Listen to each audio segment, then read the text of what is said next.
Great to be learning with you on a Tuesday, Yom Shlishi. Let's light up the darkness.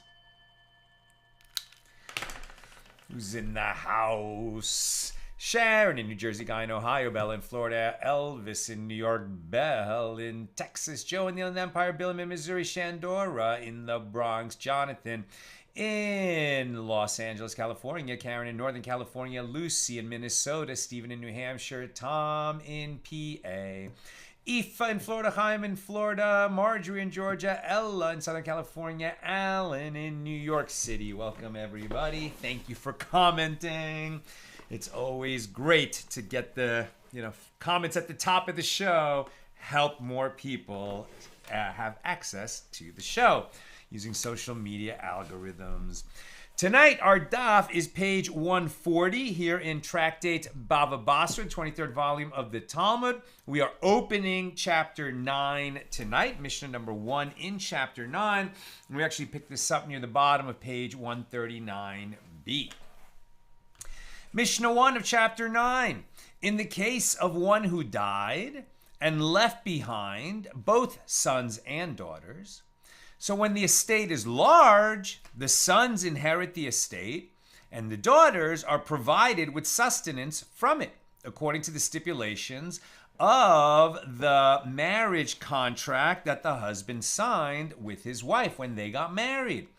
With regard to a small estate, which is insufficient to provide for both the sons and the daughters are provided with sustenance.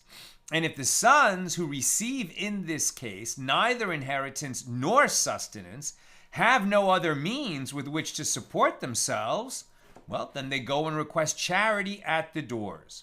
Admon says rhetorically, I lost out just because I'm male. Rather, he holds that the sons also receive sustenance. Rabban Gamliel said, I see as correct the statement of Admon, but that did not become the law. So you see, even in this patriarchal system that existed in ancient times where the sons inherit and the daughters don't, if there are sons and daughters, nevertheless, the sons also inherit an obligation to sustain the daughters. And if there's only enough money to sustain the daughters, then the sons are out of luck, right? So perhaps not the result we would have expected in the patriarchal system, but it's a patriarchal system that takes seriously taking care of the wives and daughters and sisters. That's Mishnah number 1. Now the Gemara.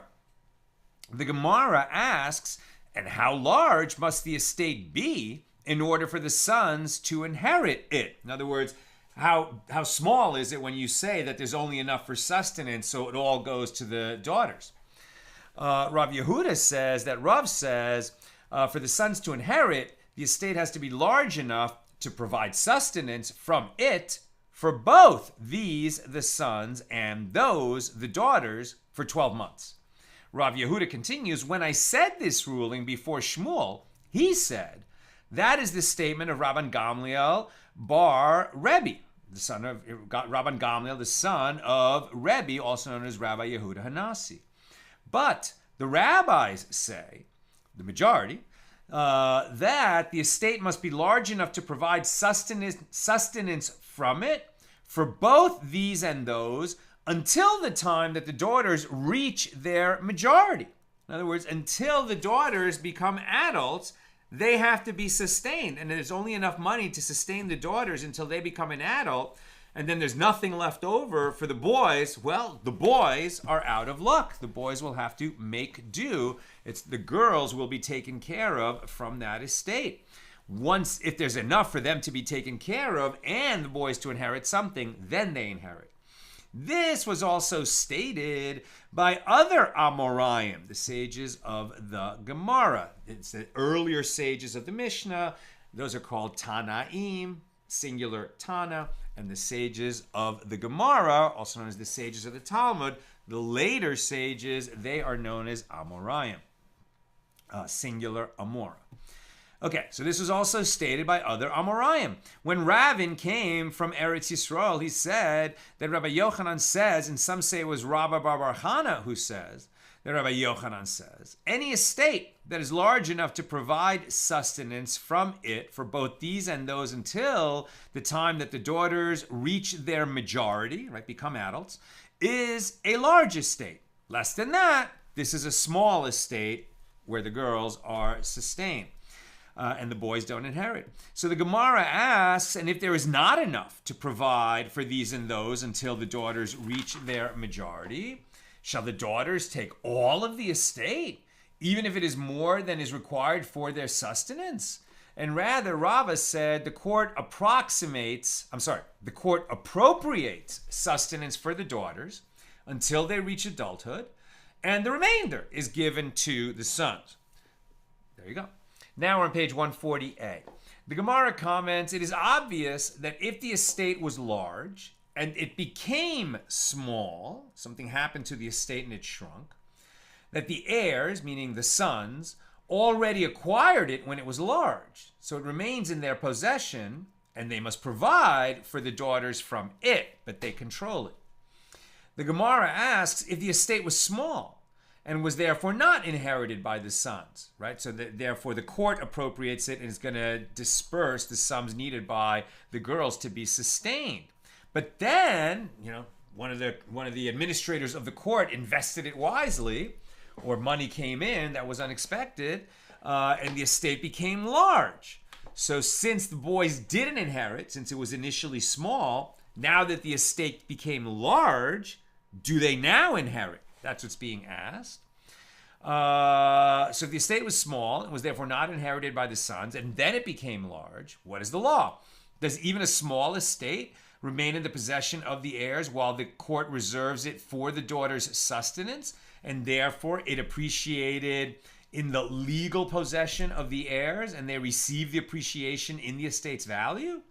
Or perhaps the heirs are totally removed from possession of a small estate, and the appreciation in value actually accrues to the benefit of the daughters who are receiving sustenance. And the Gemara answers, come in here a proof, as Rabbi Asi says, that Rabbi Yochanan says, in the case of orphans who preemptively sold land from a small estate that was left to them by their father, before the court appropriated it for the daughter's sustenance, concerning that which they sold, the sale is valid, even though they acted improperly. And one can infer from this that a small estate does remain in the legal possession of the heirs, even when they are not authorized to derive benefit from it, and therefore the appreciation in its value does belong to them. Rabbi Yirmiyah was sitting before Rabbi Abahu, and he raised the following dilemma before him. What is the halacha? What is the law with regard to the sustenance to which the deceased's widow is entitled? We've been comparing sons and daughters. Now let's bring in the widow. What about her? Where does she come in this pecking order, as it were? What is the halakha with regard to the sustenance to which the deceased's widow is entitled? She's entitled to it. Does it, the amount given to her, reduce the value of the estate when evaluating whether the estate is categorized as a large estate or a small estate? Do we say that since she has a right to receive sustenance, it reduces the value of the estate?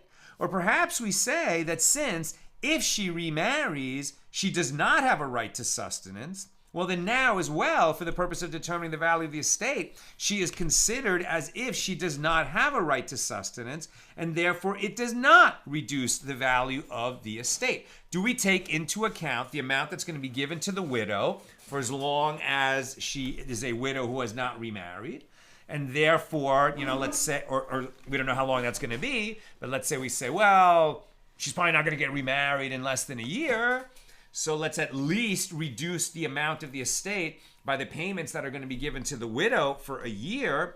And if that brings it from a large estate to a small estate, well, then the sons don't inherit, because the court's going to appropriate this estate to disperse the sums for the sustenance of the daughters.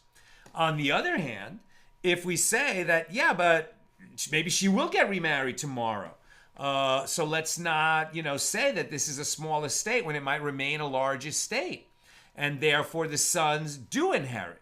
Which is it? And furthermore, if you say that if she remarries, if the widow remarries, she does not have a right to sustenance, now as well, she is considered as if she does not have a right to sustenance, and it is not taken into account when evaluating the size of the estate vis-a-vis the sons and daughters. Well, then another dilemma can be raised. What is the law with regard to the sustenance that one pledged to give for a certain number of years to the daughter of his wife from a previous marriage, i.e., the stepdaughter of the father who died? When he married his wife, right? And let's say she had a daughter from a previous marriage, and so he agreed in the ketubah when they first got married that he would sustain not only the widow, but also her daughter in the event that he died or divorced the mom. So do we say that this obligation to sustain this stepdaughter, right, the half-sister of other children that came, where both parents or the husband and wife that we're talking about, do we say that those payments owed to their half-sister from the previous marriage are also going to reduce the amount of the estate with regard to this question of, is it a small estate or a large estate?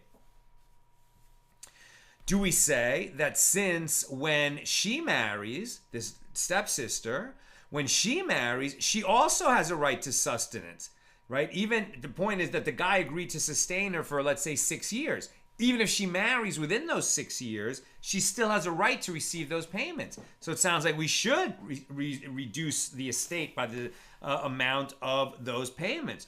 Or perhaps we say that since if that stepsister dies, she does not have a right to sustenance, then it does not reduce the value of the estate. And if you say that since if she dies, she does not have a right to the sustenance, and therefore it does not reduce the value of the estate, what is the law with regard to a debt owed to the deceased's creditor? A debt owed, a debt owed by the deceased to his creditor. Does it reduce the value of the estate? Do we say that since when the creditor dies, he also has a right to the money owed to him, and it is collected by his heirs, right? Now, there's the father who died and left this estate. Let's say he owed money to someone else. So should that debt, which now the creditor can come and collect from the heirs, that sounds pretty logical that we would reduce the estate by that amount since it's going to be taken out of the estate. Therefore, we shouldn't reckon the estate as large or small without first taking that amount into account. And then, even if that creditor dies, his heirs can still come to collect from the heirs of the father who owed that money. And therefore, we should reduce the value of the estate. Or perhaps we say that since it has not yet been collected, it does not reduce the value of the estate because who knows, maybe the creditor forgot about it or forgave it and won't show up to claim it. And there are those who say that Rabbi Yirmiyah raised the dilemmas in the opposite direction, meaning in reverse order. What is the law with regard to a debt owed to a creditor? Does it reduce the value of the estate? What is the law with regard to the sustenance that the deceased pledged to give the daughter of his wife from a previous marriage? Does it reduce the estate? What is the law with regard to the sustenance to which his widow is entitled? Does it reduce the value of the estate? And furthermore, with regard to his widow and daughter, which of them takes precedence if the estate is insufficient to provide sustenance for both? That's a new question. The other questions we just dealt with, just in a different order. But now, what if he left a widow and a daughter, and the estate is not large enough to provide sustenance for both the widow and the daughter? Who gets the money? Rabbi Abahu said to Rabbi Yirmiyah, "Go now and come back tomorrow." And when he came back, Rabbi Abahu said to him, "Resolve at least one of your questions. As Rabbi Abba says, that Rabbi Asi says, the sages established the status of the widow in relation to the daughter as equivalent to the status of the daughter in relation to the brothers in the case of a small estate. Meaning, just as in the case of a daughter in relation to her brothers, the daughter is sustained and the brothers have to go and look for charity. If there's only enough to feed the daughters but not the sons, then the daughters get the money and the sons can go begging. So too, in the case of a widow, in relation to the daughter, the widow is sustained and the daughter has to go and request charity." Now we're on page 140b. The Mishnah teaches, Admon says rhetorically, "I lost out because I am male?" Rather, he holds that the sons also receive sustenance. And the Gemara asks, what is he saying? Abaye said that this is what he is saying. Because I am male and I am fit to engage in the study of Torah, I lost out and I must go begging for charity instead of studying the Torah? And Rava said to him, if that is so, should one conclude that it is only one who engages in the study of Torah who inherits, whereas one who does not engage in the study of Torah does not inherit? That's a rhetorical question, because if there were two brothers who inherit an estate from their father, and one is pious and studies Torah all day long, and the other one doesn't, and he just, works a job and is not religious at all, do we say that more of the estate goes to the pious brother than to the secular brother? Answer, no. The law does not distinguish between the Torah scholar and the unpious brother with respect to inheriting from their father.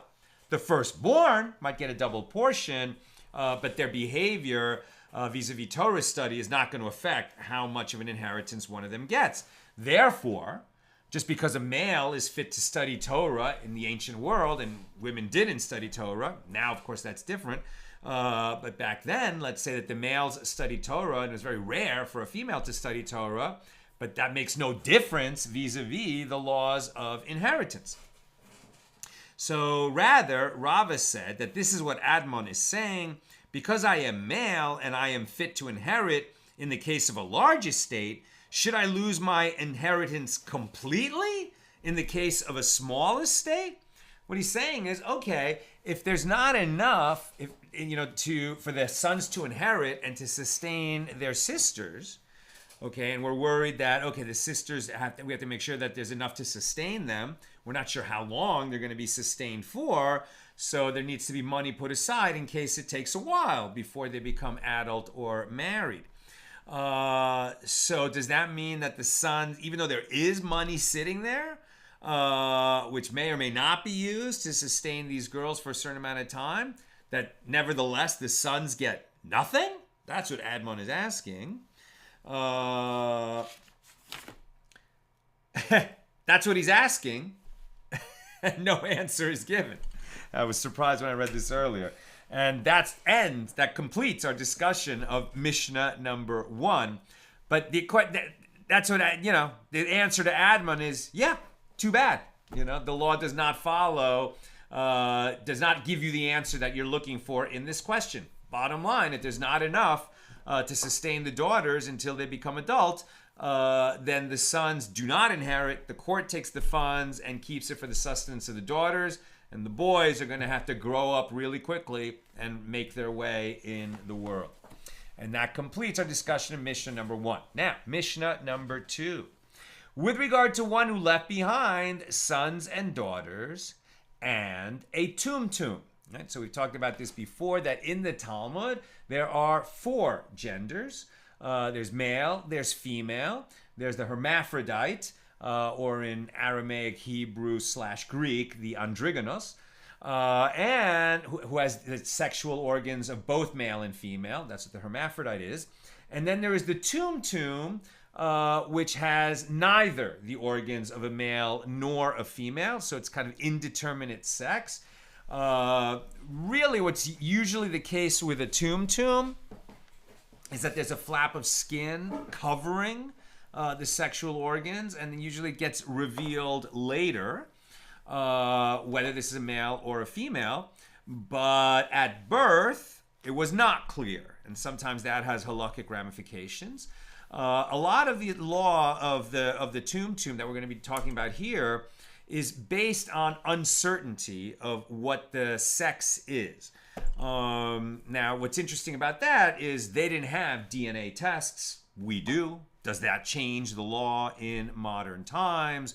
You know, they didn't have reconstructive plastic surgery, mostly. We do, you know, so there are certain conditions at birth that actually modern medicine can resolve quite quickly, and there won't be any doubt of is this a boy or is this a girl, I mean, physically speaking. So what's going to happen here? So with regard to one who left behind sons and daughters and a tumtum, whose halakhic status as male or female is indeterminate. So the law is like this. When the estate is large, the males direct the tumtum to the females and exclude the tumtum from the inheritance, claiming that perhaps the tumtum is female. When the estate is small, the females direct the tumtum to the males and exclude the tumtum from receiving sustenance, claiming that perhaps the tumtum is male. Not a good, unfortunate situation for the tumtum. With regard to one who says, if my wife gives birth to a male, the offspring shall receive a gift of 100 dinars. So if she in fact gave birth to a male, the offspring receives 100 dinars. If the father says, if my wife gives birth to a female, the offspring shall receive a gift of 200 dinars. So if she in fact gave birth to a female, the offspring receives 200 dinars. Now what's interesting about that is he's not saying that if my wife gives birth to a male, I will give my wife 100 dinars. He's saying I will give 100 dinars to the baby. Right? Now, the baby isn't born yet. So is this an enforceable promise that's made to an entity that doesn't exist yet? That's a halakhically interesting question. But let's keep going. So here he says, if my wife gives birth to a male, I will give the baby 100 dinars, if it's a male baby. And if she gives birth to a female baby, and in fact she does give birth to a female baby, and he promised 200 dinars to the baby, he gives 200 dinars to the baby. So it sounds like it is enforceable, even though the promise was made with respect to an entity not yet in the world. If he says, if my wife gives birth to a male, the offspring shall receive a gift of 100 dinars. And if she gives birth to a female, the offspring shall receive a gift of 200 dinars. And in fact, she gave birth to both a male and a female, presumably twins, a boy and a girl. So then the male offspring receives 100 dinars and the female offspring receives 200 dinars. If she gave birth to a tumtum, the tumtum does not receive anything because it is neither a male nor a female at birth. If he said, whatever offspring my wife gives birth to shall receive a gift of a certain sum, and she gave birth to a tumtum, the tumtum receives it. And if there is no heir other than the tumtum, then the tumtum inherits all of the estate. That's the Mishnah. Now the Gemara. The Mishnah states that the males direct the tumtum to the females, right? In terms of when they're inheriting a large enough estate, so the brothers are going to inherit, they're going to have an obligation to sustain the girls, their sisters. What they're saying is, the tumtum is not a male, so we're not going to split our inheritance with the tumtum because the males inherit, the males split the estate. So you, the tumtum, go alongside the females and receive sustenance from us, but not a portion of the inheritance. If the estate is small, wait a minute. Yeah, the Mishnah states that the males direct the tumtum to the females. The Gemara asks, does this mean that they direct him and he takes sustenance like a daughter? Isn't it taught in the latter clause of the Mishnah that if one said that either his male or female child will receive a certain sum once his wife gives birth, and she gave birth to a tumtum, the tumtum does not receive anything because it's neither male nor female in terms of this gift that was promised? Well, this indicates that the tumtum does not have the rights of a female. So how can you say that the tumtum is going to receive sustenance like the daughters, the other daughters? And Abaye says the Mishnah means that they direct him to the females, but he has no rights to sustenance alongside the females. And Rava says they direct him to the females, and he has a right to sustenance. And with regard to the latter clause of the Mishnah, which grants the tumtum nothing at all in the case of these promised gifts, there we arrive at the opinion of Rabban Shimon ben Gamliel, as it is taught in a Mishnah, as it is taught in a Mishnah, Tractate Temura 24b, if one consecrates a firstborn animal while it is still a fetus, stating that if it is a male, it shall be a burnt offering, and if it is a female, it shall be a peace offering, and the mother gave birth to a tumtum or a hermaphrodite, an androgynous, right? So that would be even in the case of a sheep giving birth to a tumtum or an androgynous. So Rabban Shimon ben Gamliel says it is not imbued with sanctity, meaning it has not been.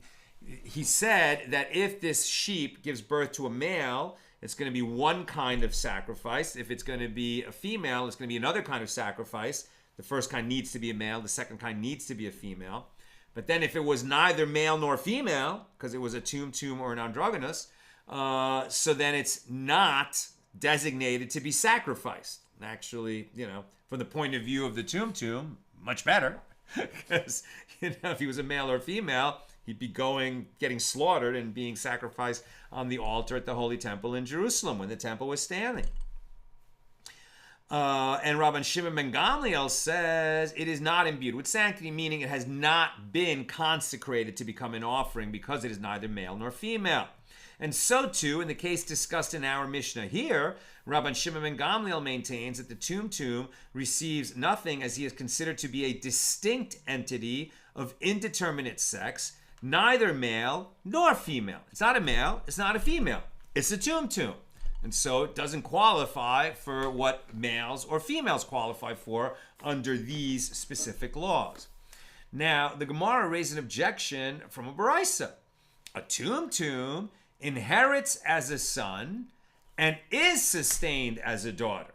So it sounds like according to this Baraisa, instead of the tumtum losing out on inheritance and losing out on sustenance because the tumtum is not a male and is not a female, sounds like according to this Baraisa, the tumtum gains in both areas, inherits like a male and is sustained like a female. Is that what it says? Granted, according to Rava, the Baraisa can be explained to mean that the clause inherits as a son is in the case of a small estate, as the daughters direct the tumtum to the sons, and just as there is no inheritance for the sons, there is none for the tumtum either. It's not so good to inherit like the sons if the sons don't inherit. And in the clause is sustained as a daughter is in the case of a large estate, as the sons direct the tumtum to the daughters and the tumtum receives sustenance along with them. But now we're on page 141a, getting a little bit of a head start on tomorrow. But according to the opinion of Abaye, what does it mean that the tumtum is sustained as a daughter? Since Abaye maintains that the tumtum does not have the rights of a daughter. And the Gemara responds, and according to your reasoning, even according to Rava, what does it mean that a tumtum inherits as a son? Since Rava concedes that the tumtum and sons do not actually inherit anything. So rather, the Baraisa means that it is fitting for the tumtum to inherit, but he does not actually inherit. And here too, with regard to sustenance, according to Abaye, the Baraisa means that it is fitting for the tumtum to be sustained, but he is not actually sustained. Again, because he's neither male nor female.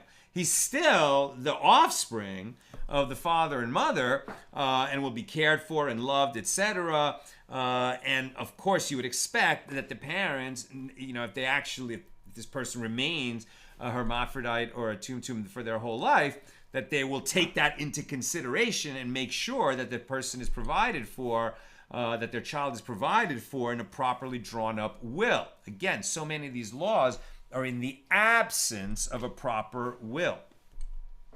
Now the Mishnah teaches, with regard to one who says, if my wife gives birth to a male, the offspring shall receive 100 dinars, then if she in fact gave birth to a male, the offspring receives the 100 dinars. And if he says, if my wife gives birth to a female, the offspring shall receive 200 dinars, then if she in fact gave birth to a female, the offspring receives the gift of 200 dinars. So the Gemara asks, is this to say that for him, a daughter is preferable to a son? Since he's saying 100 dinars will go to my son if he's a boy, but 200 dinars will go to my daughter if she's a girl once born. So why is he offering, so to speak, more money for a girl? Is this to say that a daughter is preferable to a son? But this seems to contradict what Rabbi Yochanan says in the name of Rabbi Shimon ben Yochai. With regard to anyone who does not leave behind a son to inherit from him, the Holy One, blessed be he, is filled with wrath upon him. As it is stated, if a man dies and has no sons, then you shall cause his inheritance to pass to his daughter. But the word to pass is v'ha'avartem, from Numbers 27:8, and the term ha'avara means nothing other than wrath. As it is stated, the day is a day of wrath. That day is a day of wrath, Evra, meaning that the word for shall pass to the daughter, the word that's used for pass to the daughter, is very similar to a word that means wrath. And so this would seem to be a hint that God is wrathful when a man doesn't leave a son behind. Why? Because he didn't leave someone behind who, again, ancient patriarchal society, it's the men, who run all the businesses, and it's the men who study Torah. And it's wonderful to have daughters, but they can't, learn Torah in the ancient world the way boys could, and they can't, farm the land the way boys could, etc. We're not being, sexist, etc. here. We're just talking about the way the ancient world was organized.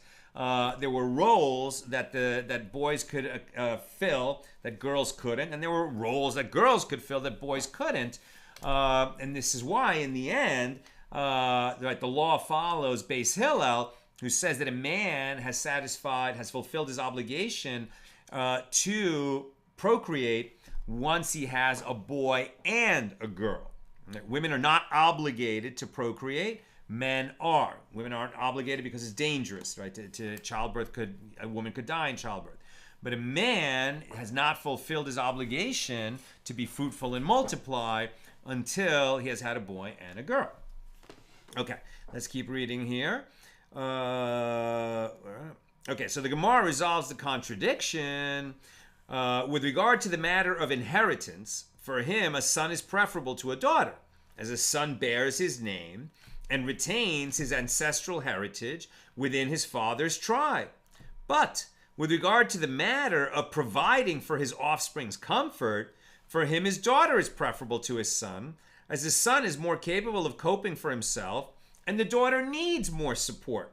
That's why he promised more money if it's a girl. And Shmuel said, here we are dealing with a mother who is giving birth for the first time. And this is in accordance with the statement of Rav Chisda. As Rav Chisda says, if one gives birth to a daughter first, it is a good sign for sons. And there are those who say that this is because she raises her brothers, i.e. helps in their upbringing.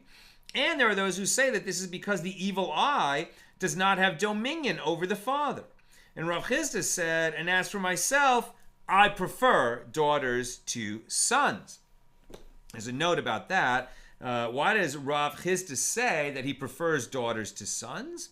The Rashbam suggests that perhaps Rav Chisda said this because his sons died during his lifetime. By contrast, Tosafos proved that Rav Chisda did have surviving sons. And they explain that Rav Chisda said this because his sons-in-law, right, the boys who married his daughters, were among the greatest sages of their generation and were greater than his own sons. And the Maharal explains that Rav Chisda's daughters were pious and wise and were more exceptional than his sons. So he's not saying that generally he prefers girls to boys. He's saying that in his family, the girls were more accomplished, more pious and wise in their own right, and were there and thereafter married exceptional sons who became the great sages of the generation. And so that's why he has this preference. The Gemara adds, and if you wish, say, in accordance with whose statement is this Mishnah, in which preference is given to the daughter? It is in accordance with the statement of Rabbi Yehuda. And the Gemara asks, which statement of Rabbi Yehuda is this referring to? If we say it is referring to the statement of Rabbi Yehuda with regard to the term with everything, that is difficult, right? With everything, does that ring a bell? Abraham was blessed with everything. So what does that mean? Did Abraham have a daughter? Abraham, his older son was Ishmael. His younger son was Isaac, right? Or in Hebrew, Yishmael and Yitzhak. Did Abraham have a daughter? We don't read about her in the Torah, but it says that he was blessed with everything. So he was blessed with everything, but he didn't have a daughter? Does that mean that a man doesn't need a daughter? Or what's going on? That's what they're asking.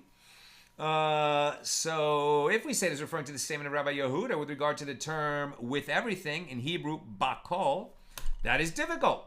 And the Gemara cites Rabbi Yehuda's statement. As it is taught in a Baraisa, and Abraham was old, well on in years, and the Lord had blessed Abraham with everything. Bakol. With everything, bakol. That's Genesis 24:1. Rabbi Meir says the blessing was that he did not have a daughter. Rabbi Yehuda says the blessing was that he had a daughter, and her name was Bakol. It's awesome, right? God blessed Abraham with everything, but with everything was actually the name of his daughter. He blessed Abraham with Bakol, his daughter. That's according to the view of Rabbi Yehuda, right? Rabbi Meir says the blessing was he didn't have a daughter. Why is that a blessing? I guess because fathers worry more about their daughters. Evidently, Rabbi Yehuda understands the birth of a daughter to be a blessing. And the Gemara explains the difficulty. Say that you heard Rabbi Yehuda explain that the blessing was that the merciful one did not even deprive Abraham of a daughter, in addition to his sons. Did you hear him say that a daughter is preferable to a son? Okay, he also had a daughter. Where does it say that a daughter is preferable to a son? Blessed with everything means he also had a daughter. It doesn't mean that daughters are better than sons or that sons are better than daughters. So the Gemara proposes another of Rabbi Yehuda's statements. Rather, it is referring to this other statement of Rabbi Yehuda. As it is taught in a Baraisa, one is not halakhically obligated to provide sustenance for his children beyond the age of 6. He's not halakhically required, but he better do it. Right? Nevertheless, it is a mitzvah. Right? So it's not halakhically required, and yet it's a mitzvah. Now, it's not a mitzvah like good deed. Mitzvah meaning he's fulfilling a commandment. Nevertheless, it is a mitzvah to provide sustenance for the daughters. And one can infer, kal v'chomer, that it is certainly a mitzvah to provide for sons who are engaged in the study of Torah. This is the statement of Rabbi Meir. Rabbi Yehuda says, it is a mitzvah to provide sustenance for the sons. And one can infer kal v'chomer that it is certainly a mitzvah to provide for the daughters so that they not be disgraced by having to beg for their livelihood. And this indicates that with regard to providing sustenance for one's children, Rabbi Yehuda gives preference to the daughters, which is where we started our journey tonight at the beginning of Mishnah number 1 here in chapter 9. Okay. Let's look at some questions. We did answer that. Okay, Elvis. With a case of a small estate, once the daughters were married, would they not thereby become sustained in their marital household, thereby freeing their late father's small estate for inheritance by the sons who have until now fended for themselves? Answer, yes. That's right. That is what happens. Joe, what does sustenance look like? Do the women get their own residence, or do they have to live with their sons and brothers? Did they live with the oldest male as he got a double portion of the inheritance? If the woman is handicapped, wouldn't her family be required to sustain her for her whole life? Wonderful questions. They haven't answered that with any kind of specificity. but presumably they were, if they're being sustained, it's because they were still living in the father's house. So if there are boys that have left the family house, okay, well, they're on their own. They can clearly sustain themselves. But if they're all living in the family home, maybe the oldest brother now is sort of directing the affairs of the family home, and the daughters are sustained there. So if there's enough of an estate for the boys to inherit, okay, they inherit, and presumably they're going to have a pro rata obligation to sustain their sisters from the portions that they received. Sharon, aren't all these variables impacted by the ages of the women and girls in question? Well, certainly when they talk about until they reach adulthood, right? So then for sure they're just minors and they're totally going to get sustained. And then a question is, well, once they reach adulthood, what happens, if they don't get married for quite a number of years? And the answer is, it seems like, well, no, the law is not just to sustain them to adulthood, it's to sustain them until they get married. So I'm sure the brothers are going to be anxious to get those girls married off, because once they're married off, then the husband has to sustain them. So this is why the mother and brothers will be anxious to marry them off.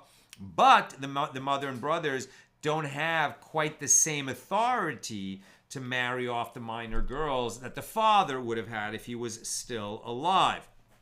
And that's how we talk about that right of refusal, right? That they can betroth a minor girl to a man, right? Doesn't mean he's going to marry her while she's still a child, but she is promised to that man who's waiting for her to become an adult. And when she becomes an adult, she can say, no, I don't want to marry him. And then no divorce is necessary. No get is required. Because she has that right of refusal, it annuls the betrothal that the mother and brothers set up. Whereas I believe if the father betrothed her to this man, she still has that right of refusal, but she might need a get at that point.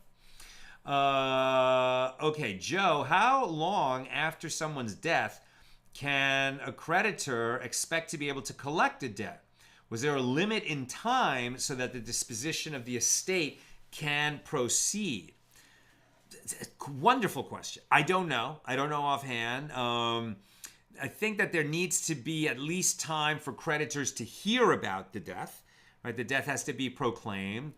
And, it's one thing, if the creditor and the deceased all lived in the same town, but, this is a small rural community, then, the news that someone has died, it'll take a while before it reaches nearby towns, etc.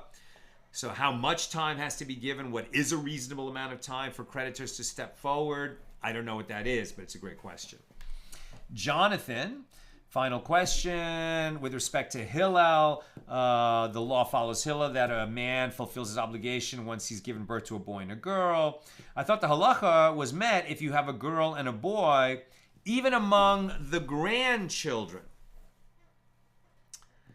Meaning somebody only had a boy, but then that boy had grandchildren and there was a boy and a girl there. I have not heard that. I guess I'll look that up. I don't remember hearing that. Perhaps you're right. I'm just not familiar with that. And again, it's not that a person is a sinner if for whatever reason he was not blessed to have a boy and a girl. It's just that a man is supposed to keep trying, and maybe it's not going to be possible, right? And we even had the case of some sages who just stopped trying because they felt that they were needed more, as a rabbi in the yeshiva teaching the students. And of course, sometimes people are just unable to have children, whether whatever, for physical reason, the man is unable, or he marries a wife that he really loves, and she's not able. And he could divorce her for this reason, but he doesn't want to do that. And that's why I always say that, you've heard it from me many times, right? Be fruitful and multiply. Multiply would have been enough if it meant just have children. The word be fruitful, I believe, implies that we have to keep asking ourselves, what is our mission in this world? What is the fruit that only I can bear? And so it's quite interesting. I was having this discussion with my older son on Shabbos that, the first commandment was you can't eat of every fruit, right? There's a fruit that's prohibited to you. All the fruits are here. There's so much wonderful fruit for you to eat, but there's some things in this world that are prohibited. Accept it. And then the second commandment is be fruitful and multiply, right? So, you can eat the fruit of almost every tree, and you need to be a tree in the sense of bearing fruit in this world. And that is a commandment that everyone can fulfill. And you have to just keep asking yourself, right?